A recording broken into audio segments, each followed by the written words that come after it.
A very good morning to all of you, my dear student. प्यारे बच्चों, आप सभी का हमारे ऑनलाइन क्लासेस में हार्दिक स्वागत है। आप जुड़े हुए हैं study warriors academy YouTube channel से। Dear students, if you have not subscribed this channel, please subscribe for more updates regarding your studies. So, before starting of today's session, I want to share you one thing that your attitude contributes to success. Dear students, the most important thing I'm going to share with you that your attitude contributes to success. When a person gets a job or a promotion, or when a student get higher success, achieve good marks, 100% marks, means 85% of the time it is because of his or her attitude. And when 15% of the time because of his intelligence and knowledge of specific fact and figures. बच्चों, आपको अगर जीवन में success करना है, यानी success के राह का सबसे बड़ा फैक्टर है आपका एटीट्यूड का होना। अगर आपके अंदर में एटीट्यूड नहीं है तो आप सक्सेस नहीं कर सकते हैं। आपके अंदर में एटीट्यूड का होना बहुत ज़रूरी है। आपको पता है, कोई सक्सेस करता है या किसी का जॉब मिल जाती है या कोई स्टूडेंट 100% मार्क्स अचीव सिक्योर कर लेता है, उसके पीछे 85% उसका एटीट्यूड का रोल रहता है और 15% उसका अपना जो इंटेलिजेंसी है और फैक्ट एंड फिगर्स का जो नॉलेज है, बस उसका रहता है। Attitude applies to every sphere of life. हमको लाइफ के सभी जगहों में, सभी क्षेत्र में एटीट्यूड का होना बहुत ज़रूरी है, including personal life and professional life. So the foundation of success regardless of your chosen field is attitude. So इसी शुभकामनाओं के साथ हम आज का सेशन स्टार्ट करते हैं। और प्यारे बच्चों, आपको एक बात कहना चाहूँगा, हम कोशिश करेंगे हमारे प्रत्येक वीडियो में आपको मोटिवेट करने का, आपको सक्सेस के राह में कैसे जा सकते हैं इसका दिशा निर्देश करने का। सो जुड़े हुए रहिए हमारे साथ और अपडेटेड रहिए with high motivation and high energy. So dear student, today will start almost we are studying the chapter sectors of economy, Indian sectors of economy, and almost most of the part from this chapter we have done. Today we will start the topic how to create more employment. Okay, so you just find out your copy and pen with you and listen carefully the video. How to create more employment. This is the topic for today. From the above discussion we have discussed in our last video, we can see there continues to be considerable underemployment in agriculture.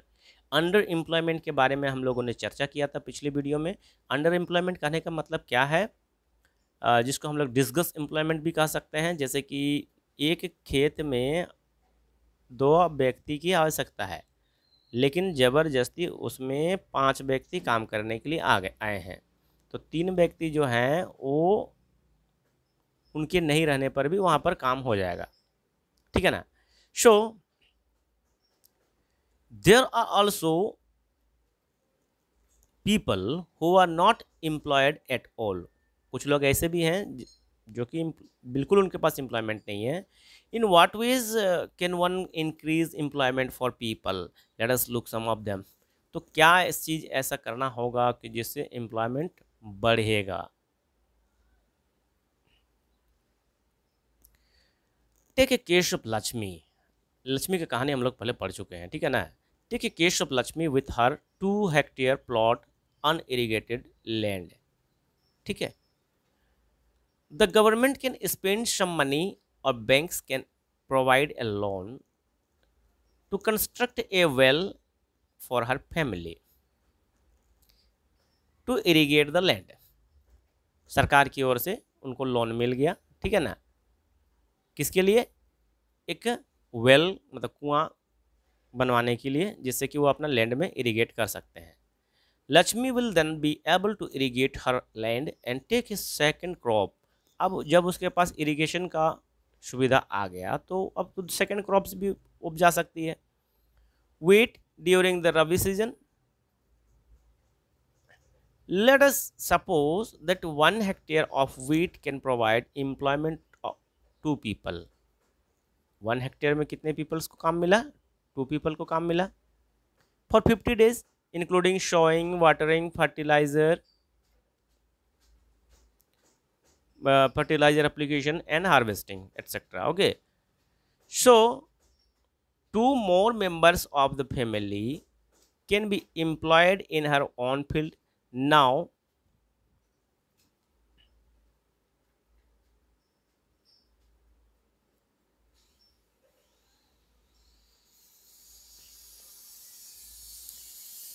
okay, now suppose a new dam is constructed and canals are new dams. Okay, listen, new dam and canals are constructed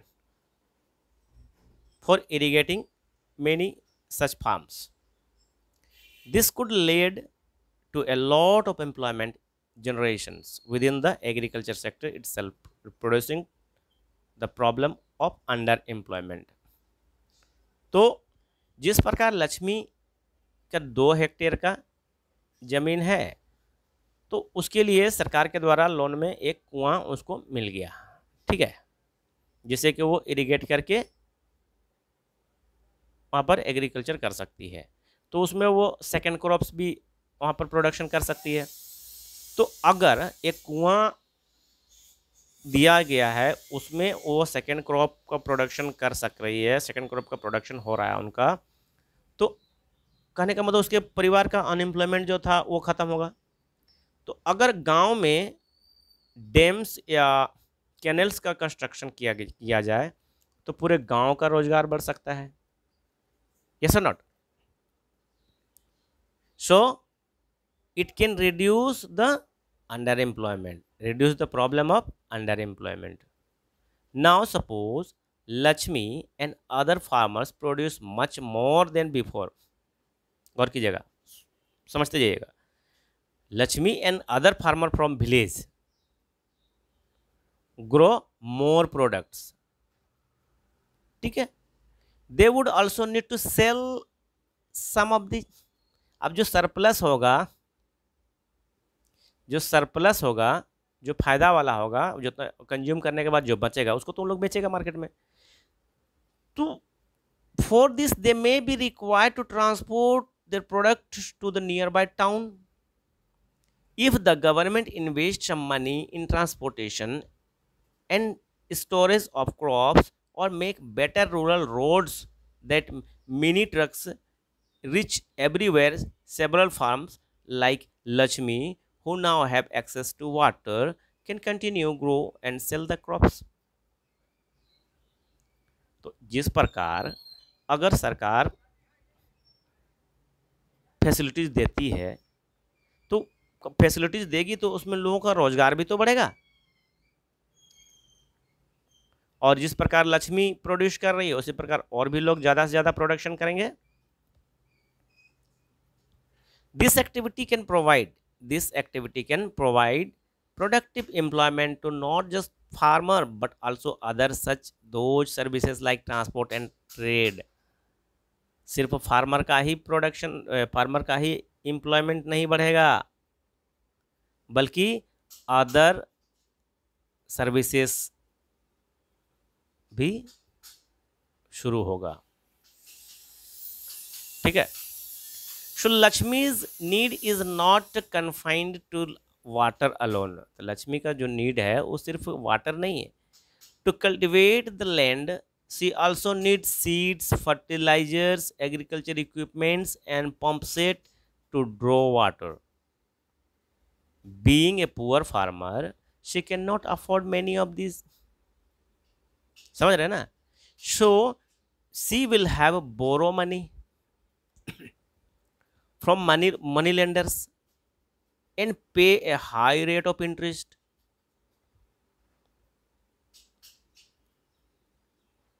Okay, if local bank give her credits at a reasonable rate of interest, she will be able to buy all these in time and cultivate her land.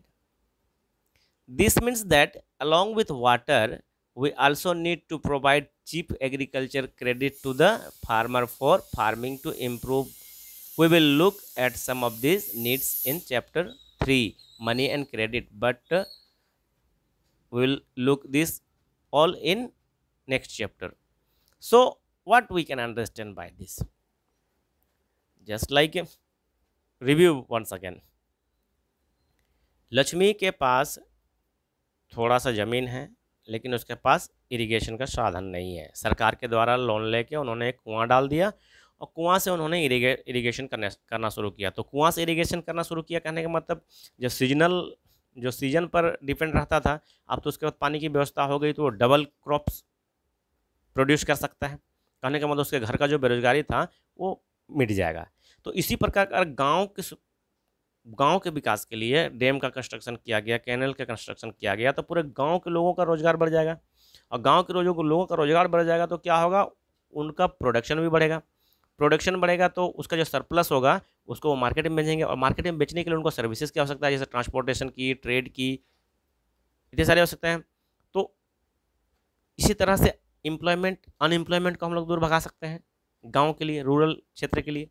ठीक है, next thing is क्या, लक्ष्मी जैसे कि गरीब किसान है, ठीक है ना, तो लक्ष्मी के पास खेती करने के लिए बहुत सारे इक्विपमेंट्स की जरूरत पड़ता है। इक्विपमेंट्स हुआ, फर्टिलाइजर हुआ, सीड्स हुआ, बहुत सारा, लेकिन गरीब है।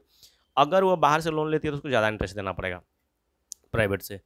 सरकार अगर उसको रीजनेबल रेट में इंटरेस्ट लोन देती है तो उसको इंटरेस्ट ज़्यादा नहीं लगेगा, तो वो समय पर सारा चीज़ खरीद के अपना प्रोडक्शन कर सकती है।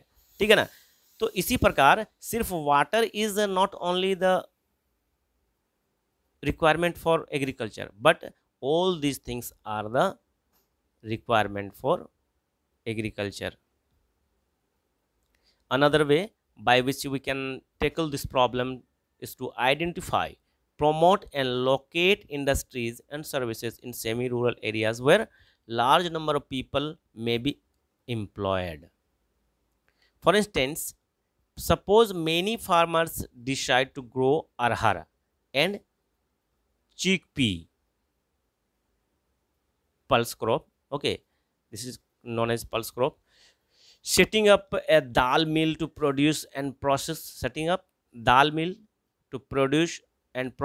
these and sell in the cities in one such example.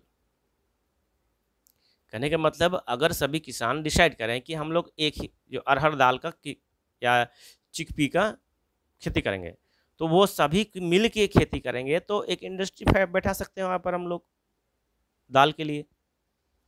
और इंडस्ट्री बैठाएंगे तो, और उसके बाद उसको दाल मिल के बाद उसको जो प्रोसीड्यूर होता है, ठीक है ना, उसको करने के बाद हम उसको मार्केट में बेच सकते हैं सिटीज़ में।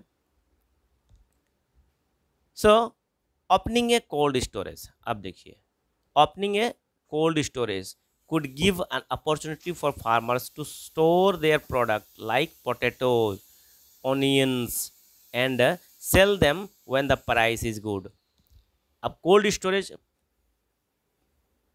अगर बनाया जाए गांव में तो फ़ायदा क्या होगा, अगर जिस समय टमाटर का रेट घट जाता है, कहने का मतलब उस समय वो अपने प्रोडक्शन जो प्रोड्यूस करेंगे वो उसको कोल्ड स्टोर में रख देंगे, और जब प्राइस उसका अच्छा लगने लगा, प्राइस बढ़ने लगा, तब वो कोल्ड स्टोर से उसको निकाल लेंगे, बेचेंगे मार्केट में, उनको अच्छा मुनाफा मिलेगा।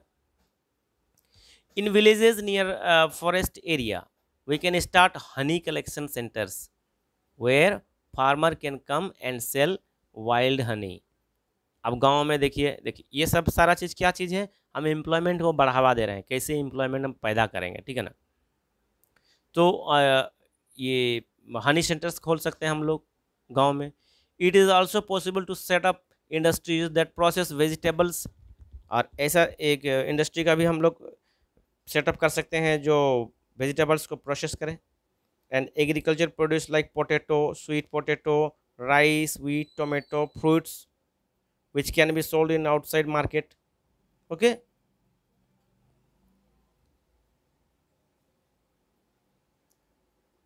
So this will provide employment in industry located in semi-rural areas and not necessarily in large urban areas.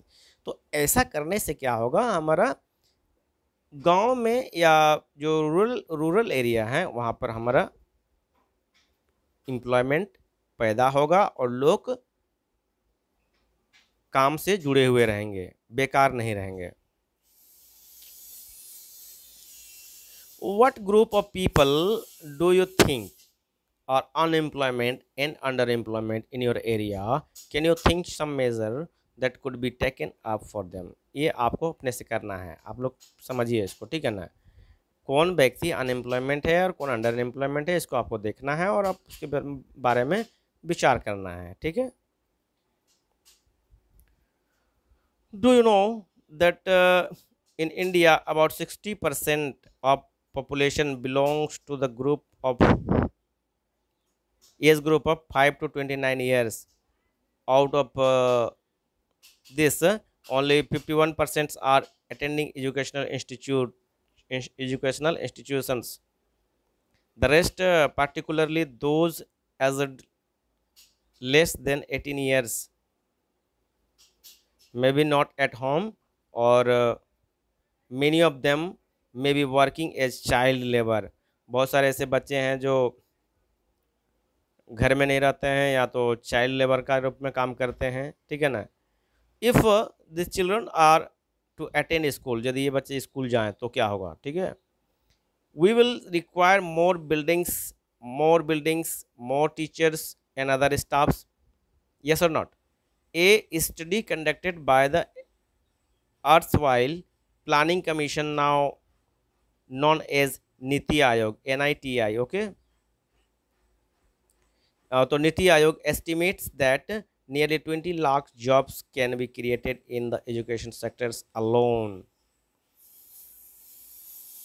जो बच्चे चाइल्ड लेबर के रूप में काम करते हैं, ठीक है ना, या जो स्कूल नहीं जाते हैं, वैसे बच्चों का के लिए अगर हम स्कूल खोल दें, ठीक है, तो स्कूल के लिए क्या चाहिए हमको, बिल्डिंग्स चाहिए, टीचर चाहिए, अदर स्टाफ चाहिए, ठीक है ना। तो इससे क्या होगा, हमारा 20 लाख, नियरली 20 लाख जॉब्स हमारा क्रिएट होगा। इसमें भी कुछ लोग एम्प्लॉयमेंट, कुछ लोगों को एम्प्लॉयमेंट मिलेगा। इस तरह से हम अनएम्प्लॉयमेंट को दूर भगा सकते हैं, यस और not. Similarly if we are to improve the health situation, अब तो ये बात था आपका एजुकेशन का, अब हम हेल्थ सिचुएशन पर जाते हैं, ठीक है ना। Health situation, we need many more doctors, nurses, health workers to work in rural areas. अब हेल्थ सुधारने के लिए हमको डॉक्टर्स चाहिए, नर्सेस चाहिए, हेल्थ वर्कर्स चाहिए ना। These are some ways by which job would be created. We would also be able to address the important aspect of development, ठीक है ना। तो बच्चों एक चीज़ गौर कीजिएगा, क्वेश्चन में भी कम, that how we can remove unemployment और how we can create jobs for the people. तो अगर इस टाइप से अगर इससे रिलेटेड अगर कुछ भी क्वेश्चन आता है तो आपको ये सारे पॉइंट्स लिखना है, इसलिए याद रखना है, ओके। एवरी स्टेट और region has a potential for increasing the income and employment for the people in that area. सभी स्टेट का अपना अपना एक रूल रेगुलेशन होता है और उस रूल रेगुलेशन के हिसाब से अपने स्टेट के लोगों के लिए इनकम बढ़ाना और उनके लिए एम्प्लॉयमेंट पैदा करना, एम्प्लॉयमेंट बढ़ाना, ये सरकार का सबसे मुख्य काम होता है।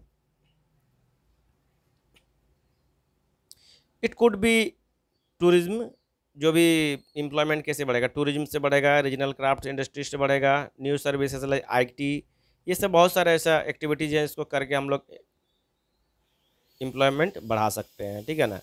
सम of this would require proper planning and support from the government. हाँ, लेकिन एक बात ऐसा नहीं है कि अकेले ये सब होगा, गवर्नमेंट का पूरा सपोर्ट होना चाहिए ये सब में, ठीक है ना। For example, the same study bye planning commission says that if tourism as a sector is improved, every year we can give additional employment to the more than 35 lakhs people। जैसे tourism जैसे जैसे शुरू हुआ, इससे हम क्या पता चलता है कि मोर देन 35 लैक्स पीपल को इसमें रोजगार मिल सकता है।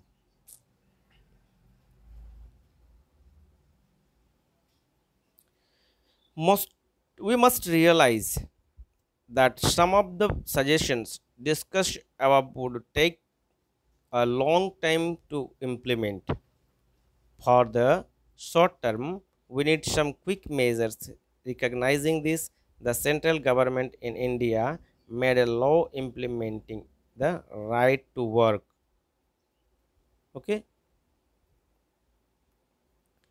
सरकार के द्वारा अब राइट टू वर्क जो होता है, काम करने का अधिकार, इसको भी पारित कर दिया गया है। मतलब सभी व्यक्ति को काम मिलेगा, ऐसा बात नहीं है कि किसी को काम नहीं मिलेगा या कोई बेरोजगार रहेगा, ठीक है ना, कुछ न कुछ काम जरूर मिलेगा। और ये आपका 625 डिस्ट्रिक्ट्स में ये अभी तक चालू हुआ है, ठीक है ना। इसमें आपको मनरेगा का नाम सुने होंगे आप लोग, जो पहले नरेगा कहलाता था, उसमें जॉब कार्ड बना के लोगों को काम दिया जाता है, ठीक है ना। कोई बेरोजगार नहीं रहेगा, कुछ न कुछ दिन उनको काम मिलेगा। It is called Mahatma Gandhi national rural employment guarantee act 2005, MNREGA. Okay, या तो हम कहेंगे इसको MG NREGA. Okay, so this is very very important, you must have to remember and learn this। Okay, the objective questions come in competition exam also।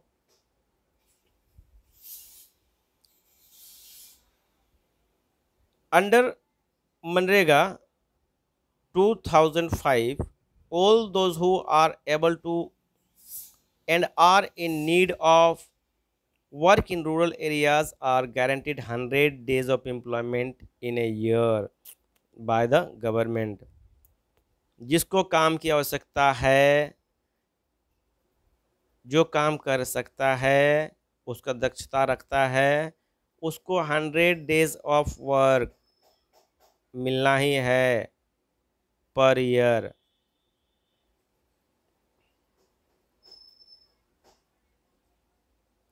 If a government fail in its duty to provide employment, it will give unemployment allowance to the people। अगर government के पास काम नहीं है, ठीक है ना, तो उसको सरकार, जिसके पास ये कार्ड है, उसको अलावेंस देगी, कहने का मतलब कुछ अमाउंट देगी, ठीक है ना। The type of work that would be the type of work that would in future help to increase the production from land will be given preference under the act। So it was all about how to create more employment। So बच्चों, आप लोग को समझ में आया होगा कि हम लोग कैसे क्रिएट कर सकते हैं एम्प्लॉयमेंट, ठीक है ना। जो भी डिस्कस किया अभी, इसको अगर नहीं समझ में आया, once again you listen this, repeat this। okay,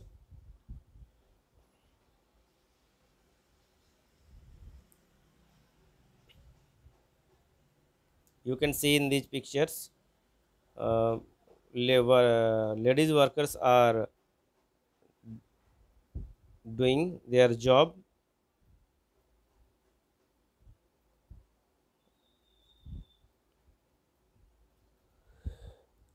Let's work this out. Some questions are there. First is, why do you think MNREGA MG NREGA 2005 is referred to as a right to work? Next is this. 4 questions are there. Very important questions are there. You just try to solve these all questions. Okay. If you face any problem regarding any questions, you just give me in comment. I will try to sort it out or solve these problems. Solve your problems.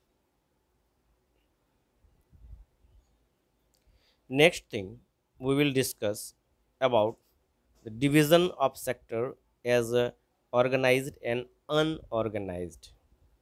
अब हम चर्चा करेंगे sectors का कि कौन organise है और कौन अनऑर्गेनाइज्ड है। ऑर्गेनाइज्ड और अनऑर्गेनाइज्ड सेक्टर्स, एक होता है ऑर्गेनाइज्ड और एक होता है अनऑर्गेनाइज्ड। ऑर्गेनाइज्ड जो होता है ऑर्गेनाइजेशन से आया है, ऑर्गेनाइज से ही ऑर्गेनाइजेशन बनता है, ठीक है ना। तो 2 टाइप का सेक्टर्स होते हैं, एक होता है ऑर्गेनाइज सेक्टर्स और एक होता है अनऑर्गेनाइज सेक्टर्स, ठीक है ना। तो we will discuss about this 2 things, these 2 sectors. So we will start this topic with 2 stories.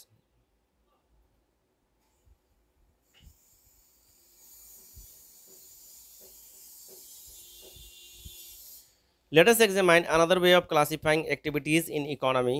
This look at the way people are employed. What are the conditions of work?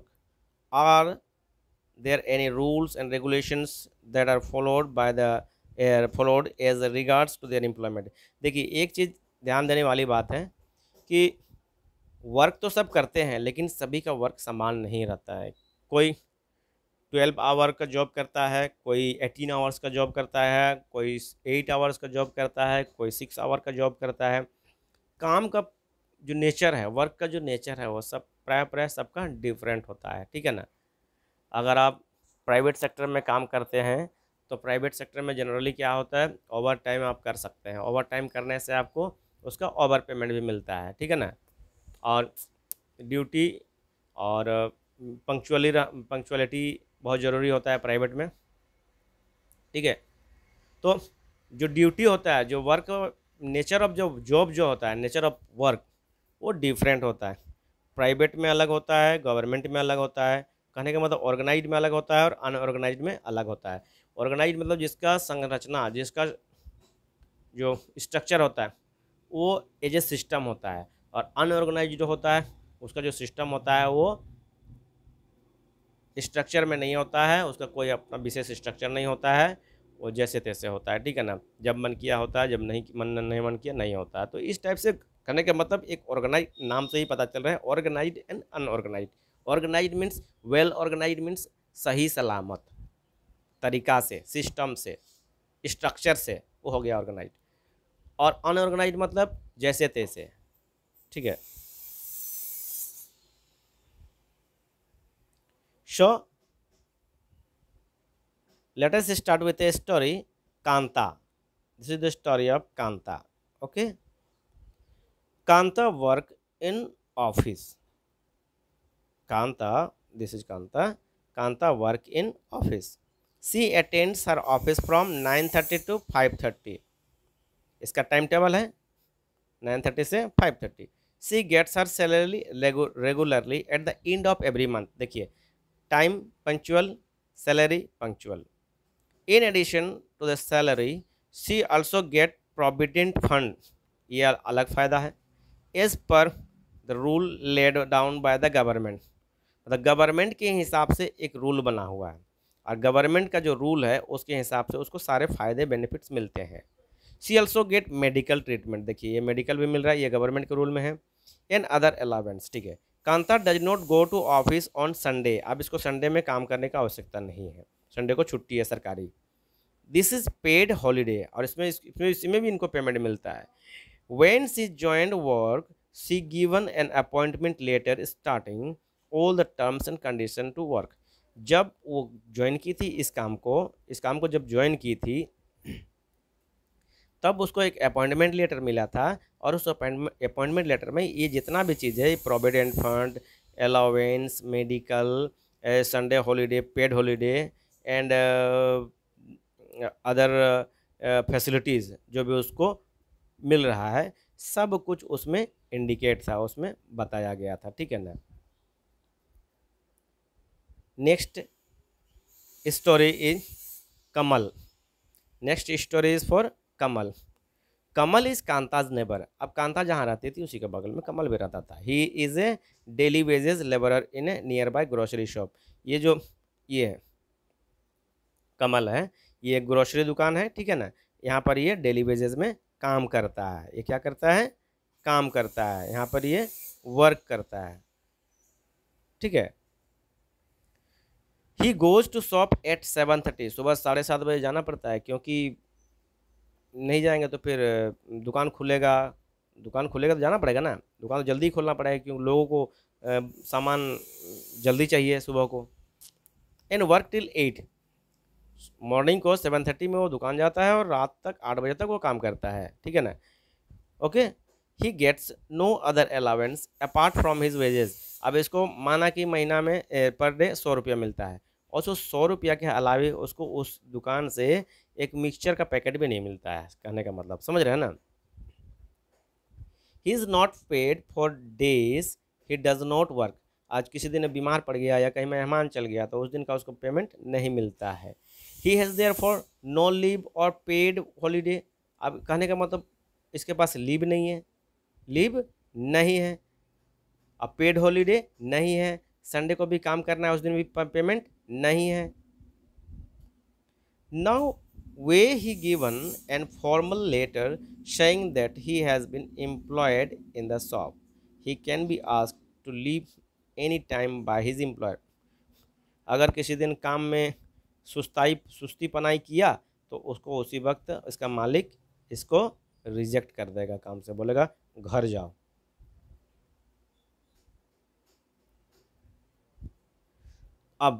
अब पहले आगे पढ़ने से, आगे डिस्कशन करने से पहले आप हमें बताइए क्या समझ में आया आपको, ये कांता के स्टोरी से और कमल की स्टोरी से क्या समझ में आया? ठीक है ना। कहने के मतलब कांता एक ऑर्गेनाइज सेक्टर में काम कर रही है, इसका क्या समझ में आता है हमको इसमें? कांता ऑर्गेनाइज्ड सेक्टर में काम कर रही है, यस और नॉट। एंड कमल का क्या समझ में आता है? ये अनऑर्गेनाइज्ड, ये इनका अनऑर्गेनाइज सेक्टर में काम कर रहा है। ठीक है ना। So do you think difference in the condition of work between Kanta and Kamal? Yes, of course difference is there. Kanta work in organize sector. Kanta work in organized sector. Organized sector covers those enterprises or places of work where the terms of employment are regular and therefore people have assured work. यहाँ पर people का assurity रहता है काम का। They are registered by the government. They are registered by the government and have to follow its rules and regulations, which are given in various laws such as Factories Act, Minimum Wages Act, Payment Guarantee Act, Shop and Establishment Act. It is called organized sector. It is called organized because it has some formal process and procedure.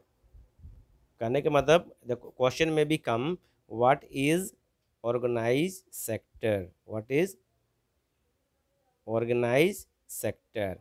So can you write the question of this, answer of this question? Just write down. Okay.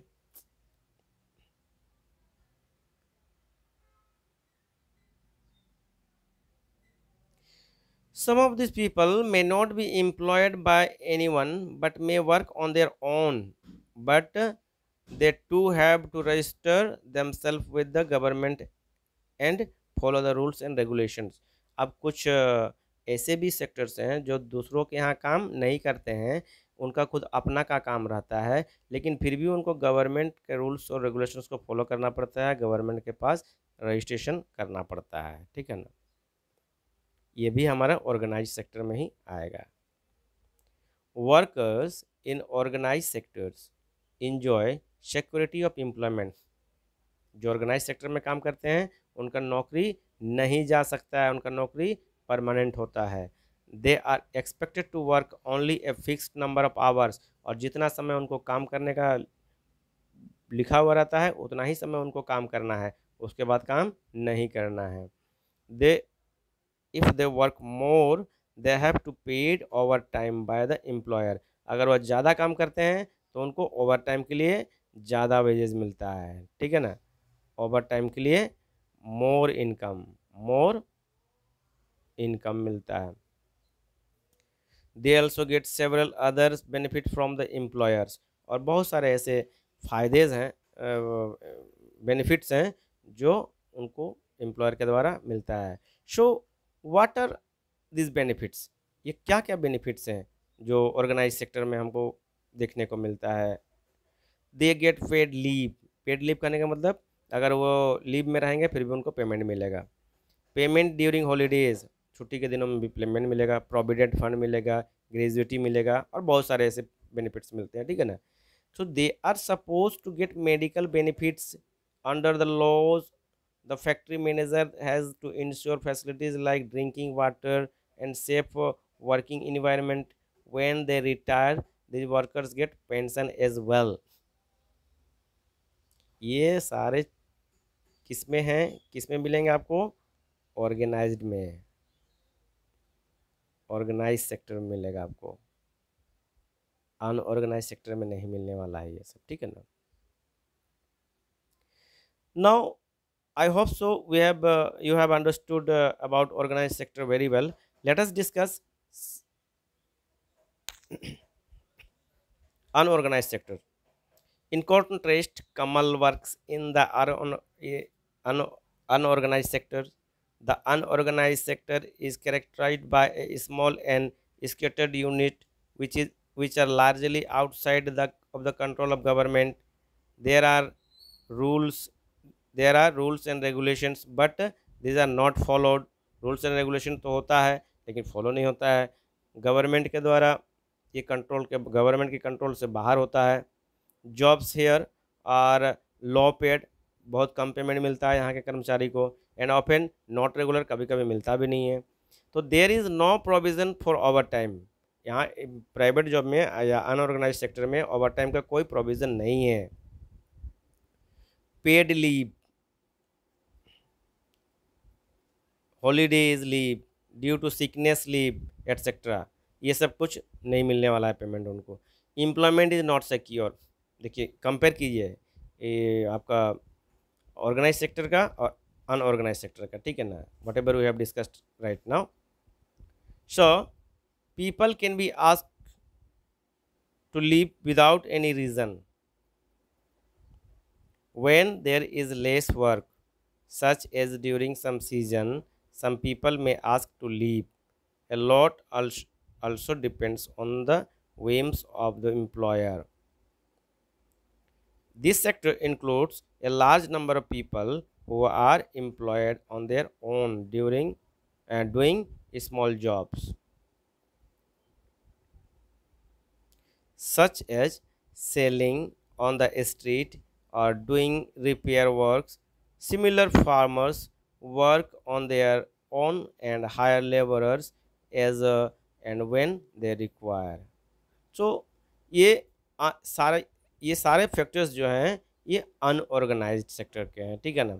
Unorganised sector में कोई भी चीज़ का कोई विशेष rules and regulations नहीं होता है, और उसके जो एम्प्लॉय होते हैं उनको विशेष फ़ायदा नहीं मिलता है, क्योंकि इसमें जो एम्प्लॉयर रहता है वो अपना मनमानी करता है। और ऑर्गेनाइज सेक्टर में सब रूल रेगुलेशन, गवर्नमेंट के रूल रेगुलेशन जो है उसके मुताबिक सब रन होता है, ठीक है ना। Let us work out this is table 2.3 workers in different sectors in millions. This is primary sector, secondary sector, and tertiary sector. Organize sectors. Okay, workers in different sectors in millions. In organized sector 1 million, unorganized sector 0. ठीक है ना. और total 232,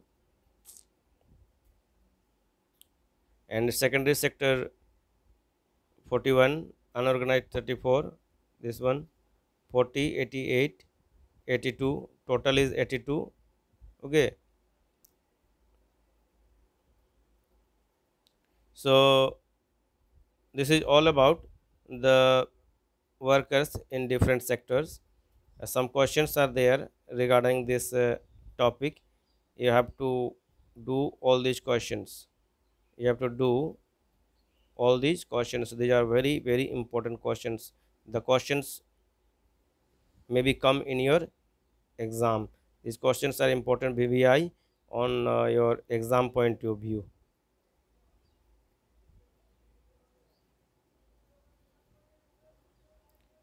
ठीक है ना.